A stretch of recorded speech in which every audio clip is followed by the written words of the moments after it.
Hello, NBA fans. Daily news about the Los Angeles Lakers. I'm a fan of the Lakers show and I hope you'll subscribe to the channel and give it a like.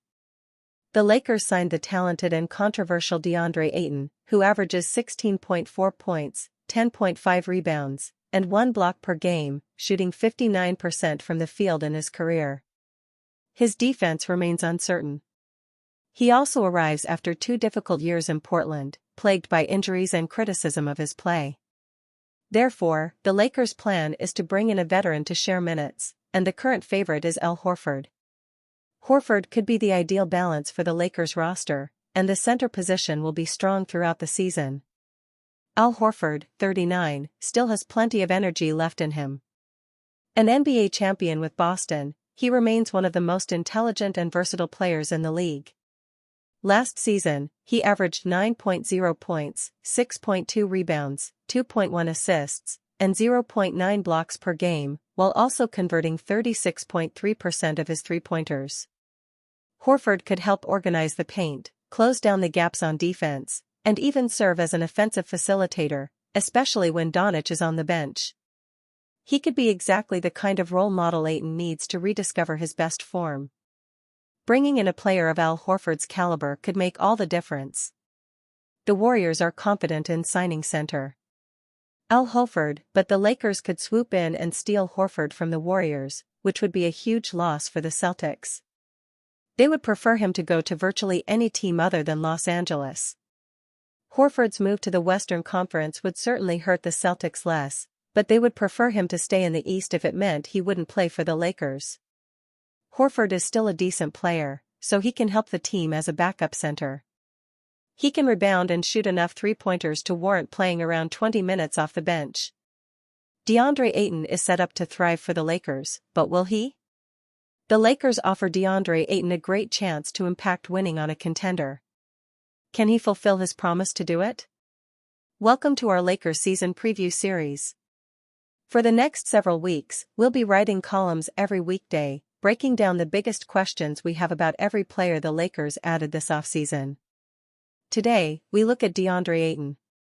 In the immediate aftermath of trading for Luka Doncic, Rob Pelinka knew he was going to need a starting center, not just because he had just dealt away their defensive anchor and All-NBA big man Anthony Davis to acquire Doncic, but because Luka had reportedly already expressed a desire to get a lob threat to pair with him for the short and long term. Pelinka was quick to oblige.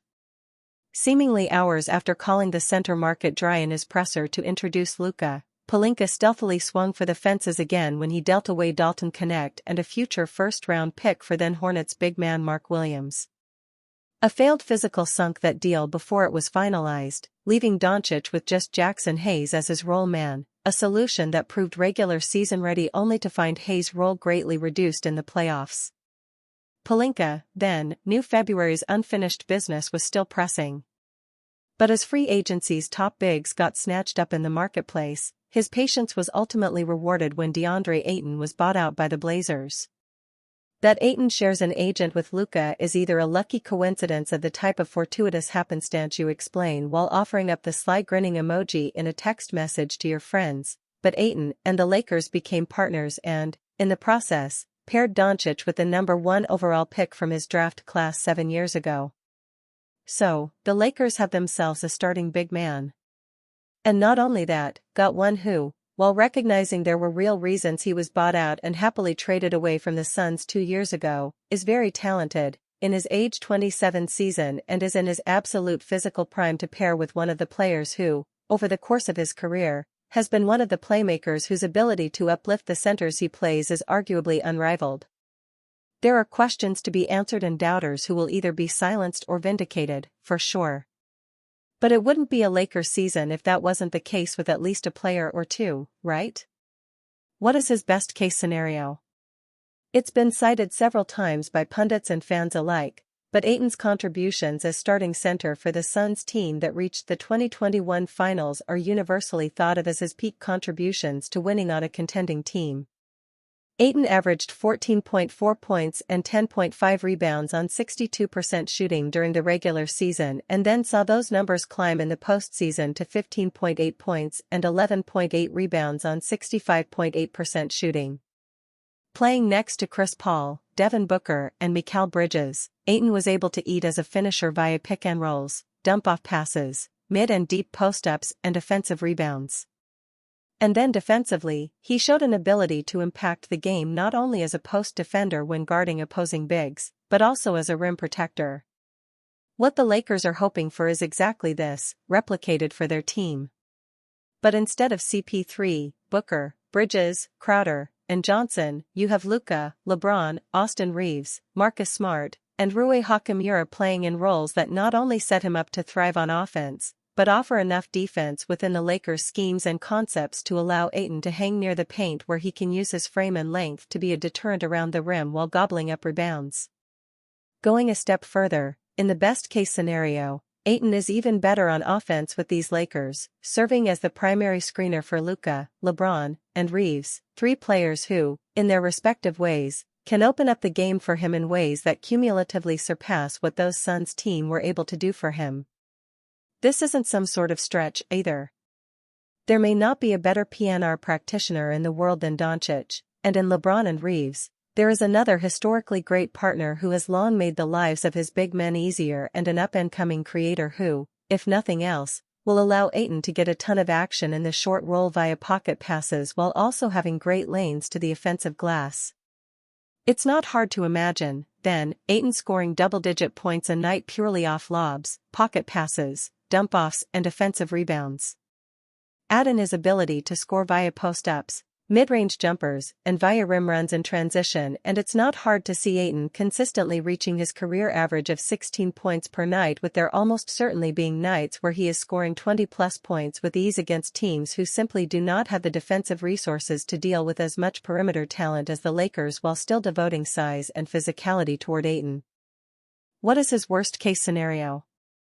If Ayton at his peak is a key contributor to a team that can reach the finals, the version of him that was bought out by a Blazers team that preferred to invest in younger and less talented bigs, all while looking to take a step forward as a serious team, represents the downside of who he can be as a pro. That version of Ayton plays in less than half his team's games, is seemingly more concerned with scoring the way he wants to score as a usage post-up option rather than a PNR partner, and is such a low-effort defender that you'll more often find him standing straight up with his arms at his side at the foul line as the action whirs around him than you will him actively engaged in a defensive stance as a ball handler attacks or rotating to the rim to help out a teammate on the back line. This is the Ayton that the Suns were more than eager to trade away, the Ayton that the Blazers were willing to give roughly $30 million to so he could sign with a historical conference rival who is trying to win a championship. Multiple teams giving up on him in this way is the sort of thing that should make fans weary of him, irrespective of him voicing all the right things, of being excited about this opportunity, of wanting to show how much he can impact winning, of how he understands this could be one of his last chances to resurrect his value around league. At some point, Ayton has to actually do all the stuff he says he wants to. And on a team where the shot attempts may not come as often as he'd like, where even in units where he's playing with and against reserves where he might not even be the second option, there will be opportunities for him to slip into old habits and either not compete as hard as he should be, or simply get complacent as the game goes away from him for long stretches.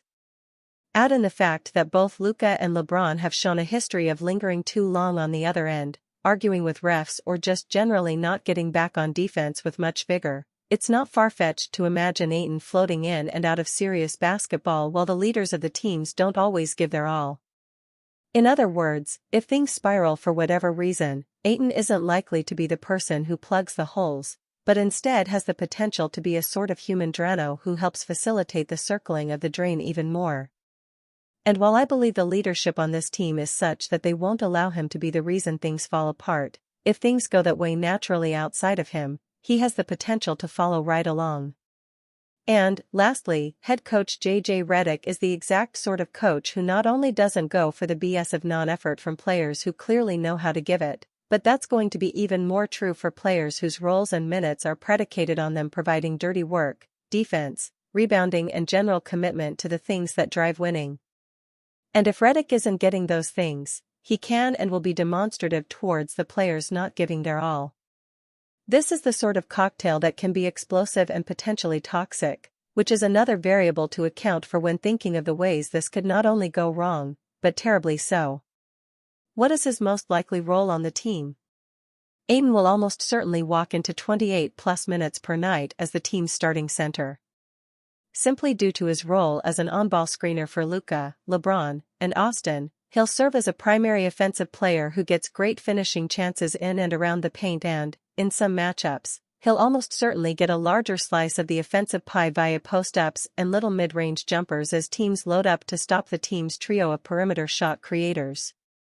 Defensively, he'll also be asked to carry a significant load, though it remains to be seen how often Redick asks Ayton to switch or play higher on the floor versus playing in more traditional drop coverages that allow him to stay near the paint. Whatever his ask, though, he'll be asked to remain engaged and be an active helper around the rim while also cleaning the glass as a defensive rebounder. In other words, Ayton will get every opportunity to play a huge role on a team with aspirations to make a deep playoff run, to say nothing of trying to elbow its way into the championship conversation. The degree to which he maximizes this opportunity will primarily fall on him, of course, as he's the one who will need to show his commitment to the group, to playing as hard as he can in the role assigned, and by buying in fully to what his general ask is. But, Ayton's success will also fall on his coaches and his teammates, in that how much they look to involve him practically on the court as well as mentally and emotionally through encouragement and engaging him will help establish him as important within the group, while also leaning into how he can be productive and contribute to winning. How successful he and the team actually are at this, of course, remains to be seen. But Ayton will have as good a chance to succeed and be great in his role as he has had in his career. And, if it goes well, both he and the Lakers will bear the fruit of the bet they have made on each other. Western Conference Scout believes 2025-26 season will be LeBron's last. Maybe it's hard for some people to picture the NBA sans Los Angeles Lakers star LeBron James because he's been one of the best players in the league for so long. He starred at the highest level for longer than some fans of the league have been born, and he's still going strong at the age of 40. However, Father Time is ultimately undefeated, even if James has seemingly defied time so far with his longevity. One anonymous scout who works in the Western Conference is of the belief that the coming season, which will mark James' 23rd in the league, will be the forward's last in the NBA. It just feels like it's where it's going to end, a Western Conference scout said. Maybe the end of the coming season will be the most optimal time for James to step away from the league. Assuming he still is a premier player in the 2025-26 season, he can retire knowing he didn't stick around in the league too long to the point where his quality of play majorly declined. There are plenty of Hall of Famers who looked like shells of themselves in the twilight of their pro tenures, but James certainly has not checked that box. James also has nothing to prove as a basketball player at this juncture and has already stamped himself as an all-time great NBA player. Whether it's his 4 NBA championships, 4 MVP awards or 21 All-NBA selections, it's hard to imagine that an NBA player could possibly accomplish more individually and collectively in a career. Conveniently, James' current contract is set to expire following the 2025-26 season. By the time he hits unrestricted free agency in the summer of 2026, he will be 41 years old, and folks shouldn't hold their breath that any of the 30 teams in the league will offer him a lucrative, long-term deal at that age.